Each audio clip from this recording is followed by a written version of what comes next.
Hello students, आज अपना second lecture है किसका, एल्किल हैलाइड का। फर्स्ट वाले वीडियो में अपन एल्किल हैलाइड का इंट्रोडक्शन, डेफिनेशंस, टाइप्स ये पढ़ लिए थे और इस वाले में अपन बनाने की विधियाँ पढ़ेंगे। देखें आप इस चीज़ को।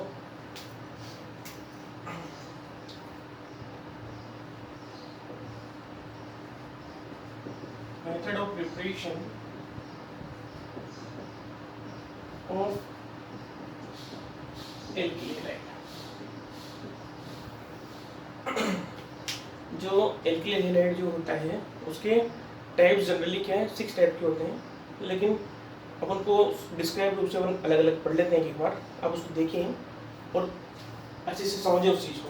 देखें आप पहला जो अपन एल्किल हैलाइड जो बनाते हैं वो एल्किल हैलाइड अपन जनरल फर्स्ट टाइम किससे बनाते हैं, अपन एल्केन से। देखें फर्स्ट फ्रॉम एल्केन। एल्केन से कैसे बनाते हैं पहले समझ लें आप इसको। डेफिनेशन बोलना चाहूँगा इस चीज़ की कि मतलब कोई भी सिंगल बॉन्डेड कंपाउंड उसके बोलते हैं अपन एल्केन बोलते हैं। अगर सिंगल बॉन्डेड कंपाउंड किसी हेलोजन मॉलिक्यूल से मतलब हेलोजन अणु के साथ अभिक्रिया करता है किसकी उपस्थिति में, प्रकाश की उपस्थिति में, सनलाइट की प्रेजेंस में, तो उससे क्या होता है, एल्किल हैलाइड का निर्माण होता है। देखिए आप कैसे, देखें मैं दोनों चीज लिख भी रहा हूँ ताकि आप उसको स्क्रीनशॉट ले लें और उसको अच्छे से अपने नोटबुक में आप राइट कर लें। देखें आप ना, पहले इंग्लिश मीडियम लिख रहा हूँ। When an alkene compound react with halogen molecule in the presence of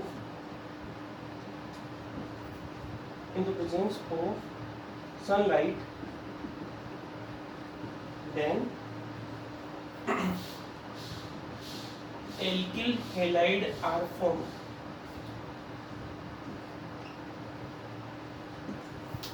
होता क्या है, देखो आप चीज को, मतलब जब भी कोई एल्केन यौगिक हो, सिंगल बॉन्डेड कंपाउंड हो, अगर वो हेलोजन मॉलिक्यूल जैसे Cl2Br2 से अभिक्रिया करता है तो क्या बनाता है, एल्किल हैलाइड बनाता है। मैं इसकी एग्जांपल लिख दूं। देखो एग्जांपल देखें आप इसका, जैसे CH4 लिया, रिएक्शन करेगा इसके साथ Cl2 के साथ किसी प्रेजेंस में, सनलाइट की प्रेजेंस में, तो क्या बनेगा, CH3Cl प्लस HCl बनेगा इसका। अब जो ये जो रिएक्शन है इसमें मेन बात आ रही होगी कि कौन कौन से हेलोजन मॉलिक्यूल रिएक्शन करते हैं, तो इसकी रिएक्टिविटी का ऑर्डर लिखा तुम्हें, मतलब देखें रिएक्टिविटी ऑर्डर ऑफ हेलोजन, मतलब इसको लिख दो हेलोजन की क्रियाशीलता का क्रम कौन सा होता है, F2, उसके बाद Cl2, उसके बाद Br2 और लास्ट में कौन सा होता है, I2। मतलब फ्लोरीन सबसे ज़्यादा अधिक क्रियाशील होता है, उसके बाद क्लोरीन, उसके बाद ब्रोमीन, उसके बाद आयोडीन होता है। तो इसमें देखिए आप इसको एक सेकंड,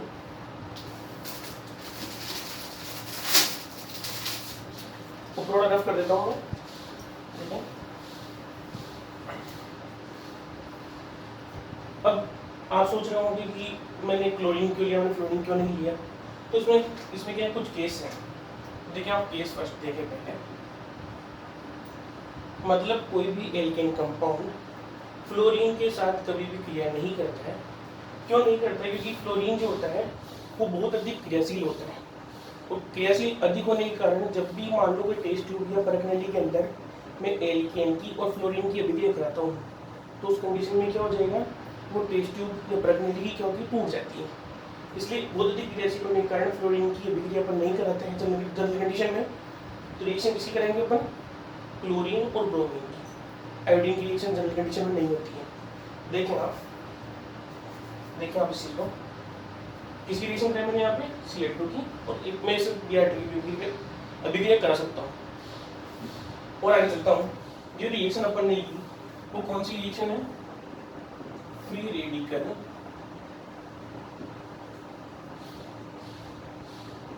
सब्स्टिट्यूशन रिएक्शन। क्या होती है फ्री रेडिकल सब्स्टिट्यूशन रिएक्शन? तो मैं लिखता हूँ मुक्त मूलक प्रतिस्थापन अभिक्रिया।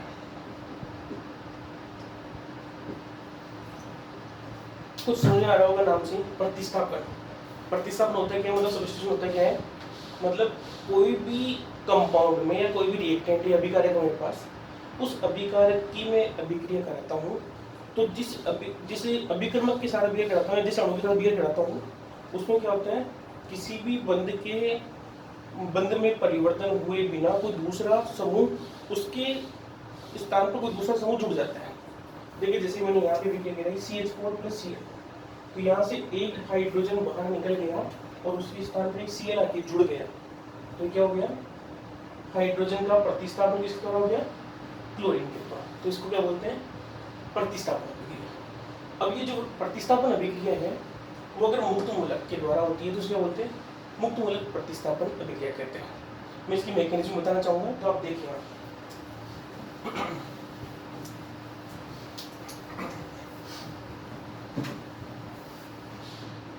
देखें रिएक्शन वापस लिखा हूं मैं, CH4+Cl2 क्या होगी? सनलाइट के प्रेजेंस में रिएक्शन करेंगे मैंने, क्या बनेगा? CH3Cl plus HCl। Okay, mechanism की बात करता हूँ, क्रियाविधि की।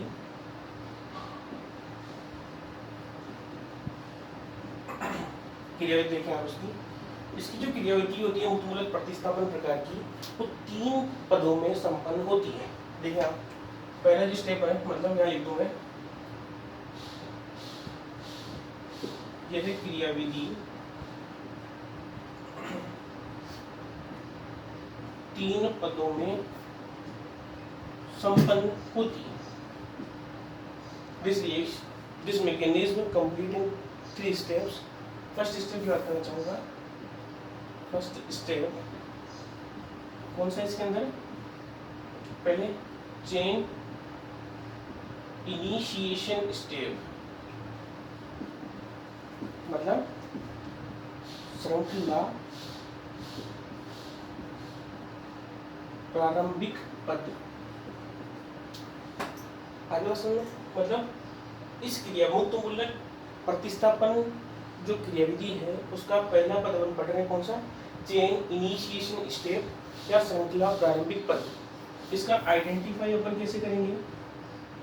आइडेंटिफिकेशन कैसे करेंगे, मतलब पहचान कैसे करेंगे? यदि दोनों मुक्त मूलक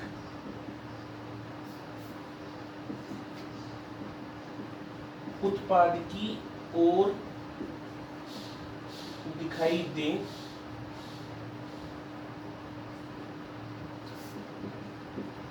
तो वह श्रृंखला प्रारंभिक पद होता है। ठीक है, वापस बोलना चाहूंगा, चेन इनिशिएशन जो स्टेप होता है, मतलब श्रृंखला प्रारंभिक जो पद है उसकी को अपन आइडेंटिफाई करना चाहें तो आइडेंटिफाई कैसे करेंगे? यदि दोनों, मतलब कोई भी अभिक्रिया होती है उसमें कुछ पुराने बंध टूटते हैं और नए बंध बनते हैं। इसमें क्या होता है? बंध टूटेंगे और जो दोनों मुक्त मूलक बनेंगे क्रियाविधि के अंदर, वो दोनों किस साइड दिखाई देंगे अपने को? उत्पाद की ओर, मतलब प्रोडक्ट साइड। इंग्लिश मीडियम थोड़ा लिख लूँ ताकि वो भी बच्चे पढ़ेंगे। Both free radicals are present at product side. कोई दिक्कत नहीं, ये तो इसकी थ्योरी। अब रिएक्शन को देखते हैं, इसे देखते हैं। पहले स्टेप की रिएक्शन बता रहा हूँ, मतलब एक Cl2 मॉलिक्यूल था, मैंने ये लिया था मैंने रिएक्शन के अंदर, इसकी रिएक्शन कराई मैंने HMO लाइट में प्रकाश की उपस्थिति में। तो क्या होता है? ये ब्रेकडाउन होता है, ये Cl मुक्त मूलक और ये Cl मुक्त मूलक, मतलब Cl मुक्त मूलक और Cl मुक्त मूलक दोनों किस साइड प्राप्त हो रहे हैं? मुक्त मूलक उत्पाद की ओर। तो कौन सा होता है? First step chain initiation step. ठीक है, आप देख लें एक बार, फिर मैं इसको रफ कर दूँगा।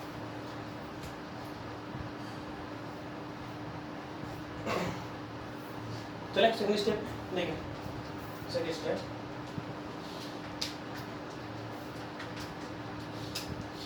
सेकंड स्टेप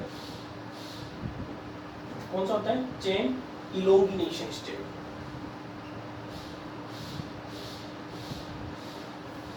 क्या प्रोपेगेशन में बोलते हैं इसको? श्रृंखला संचरण पद।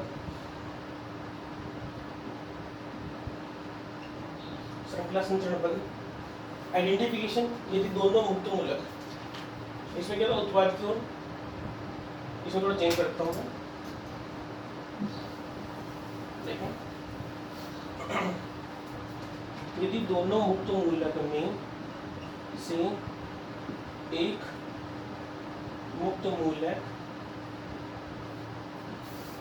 अभिकारक व दूसरा उत्पाद की ओर दिखाई दे तो वह श्रृंखला संचरण पद होता है।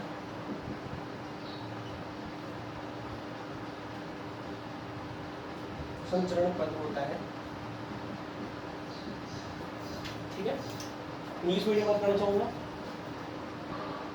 If both free radical are present one, if both free radical present at reactant and product side is called chain elongation step। मतलब एक तो प्रोडक्ट की साइड और एक रिएक्टेंट की साइड प्रेजेंट होता है तो उसको बोलते हैं सेकंड चेन इलोंगिनेशन स्टेप। एक एग्जांपल देता हूँ या इंग्लिश में लिख देता हूँ। if free radical present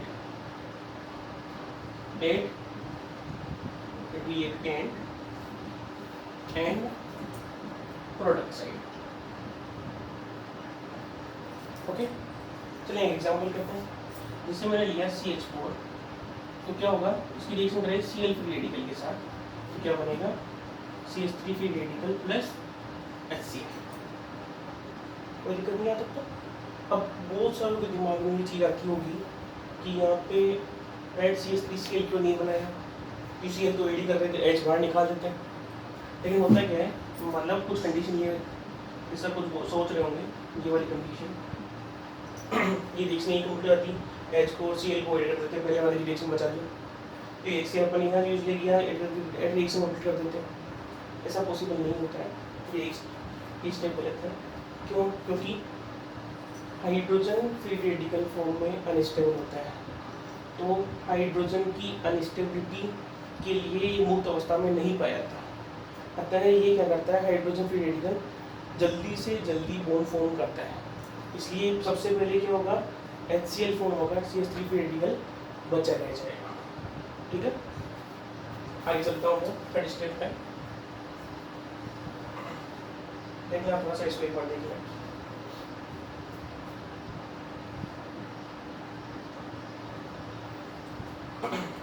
चलते हैं ना, चेन टर्मिनेशन स्टेप।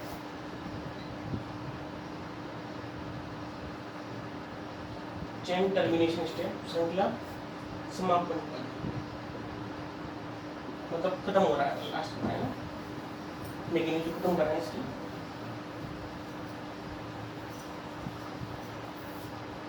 क्या होगा? देखिए, यदि दोनों मुक्त मूलक अभिकारक की ओर दिखाई दे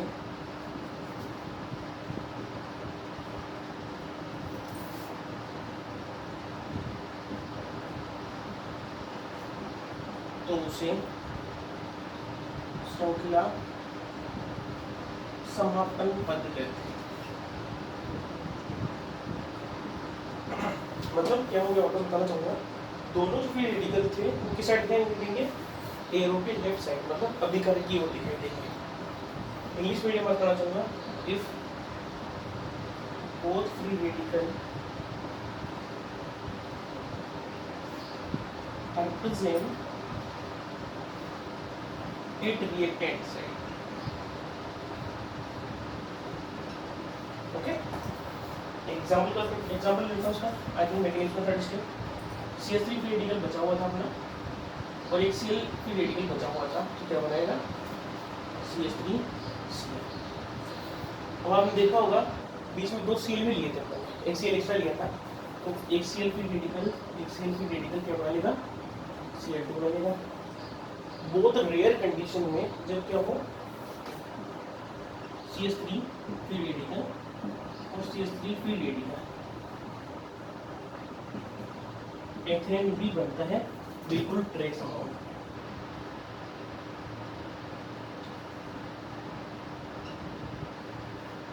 ठीक है, ट्रेस अमाउंट में क्या बनता है CH3 free radical plus CH3 free radical, CH3 का फॉर्मेशन होता है। देखा तो आप इसे एक बार देख लें और मैं बताता रहता हूँ साथ साथ क्या किया था। फर्स्ट मेथड ऑफ प्रिपरेशन पढ़ा अपन ने फ्रॉम एल्केन। एल्केन में जो एल्केन से अपन एल्केन बनाते हैं उसमें क्या होता है, किसी भी एल्केन की रिएक्शन अपन हेलोजन मॉलिक्यूल के साथ करते हैं।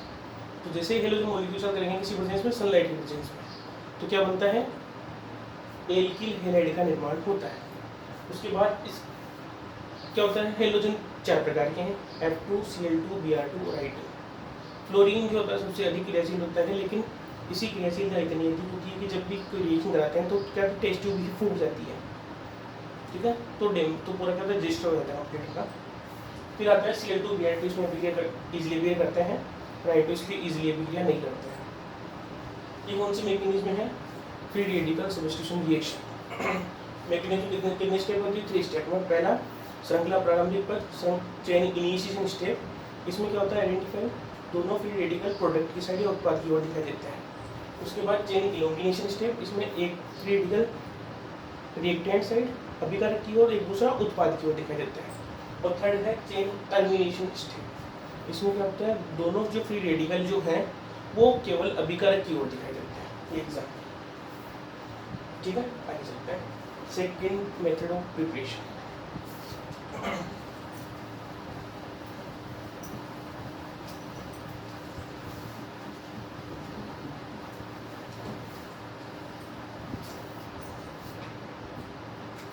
सेकेंड मेथड ऑफ प्रिपरेशन है फ्रॉम एल्कीन। एल्कीन के द्वारा एल्किल हैलाइड का निर्माण किससे करेंगे अपन, देखें 2 प्रकार से होता है। पहला पद पढ़ा रहा हूँ मैं आपको, बाय हाइड्रोजन हैलाइड,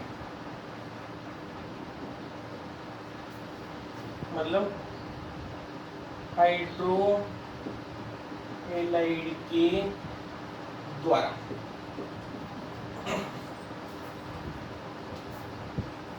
आपने पढ़ा होगा पहले शायद मार्कोनिकॉफ और एंटी मार्कोनिकॉफ का रूल आपने नाम सुना भी होगा। होता है क्या है, मैं आपको बताना चाहूँगा। देखिए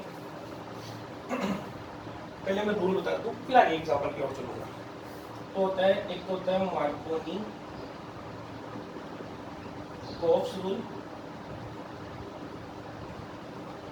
और एक होता है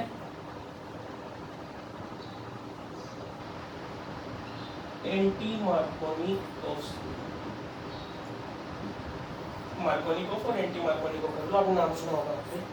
मार्कोनिकॉफ क्या बोलता है, देख सुने, एल्कीन में जिस कार्बन पर न्यूनतम या पहले अधिकतम क्या कर लेता हूँ, अधिकतम हाइड्रोजन होते हैं, उपस्थित होते हैं, वहाँ हाइड्रोजन होता है, तथा जहाँ न्यूनतम हाइड्रोजन हो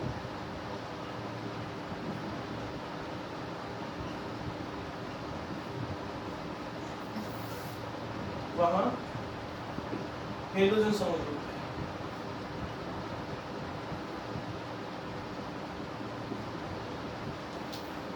ठीक है, ये कोई दिक्कत है?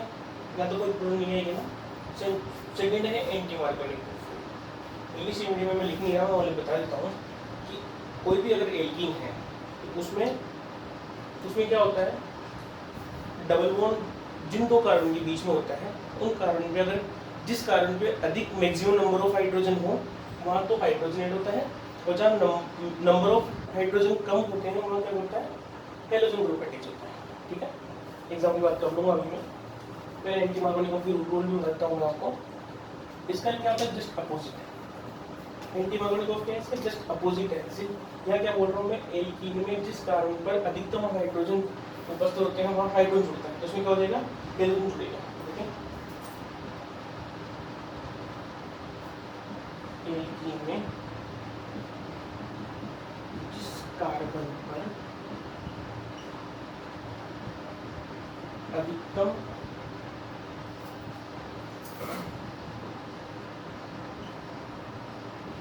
हाइड्रोजन उपस्थित होते हैं वहाँ हेलोजन समूह जुड़ता है एवं जहाँ न्यूनतम हाइड्रोजन होते हैं वहाँ हाइड्रोजन जुड़ता है। सेम अपोजिट हो गया उसका, मार्कोनिकोव का उल्टा एंटी मार्कोनिकोव रूल है। आप इसको देख लें एक बार, फिर मैं आगे इसको डिस्क्रिप्शन और चीज बताता हूँ। इसको बताता हूँ।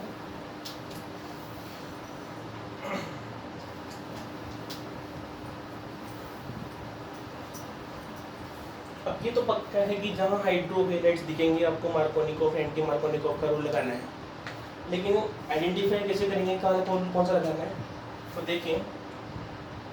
एक तो HBr H2O2 CHCl3 H2O2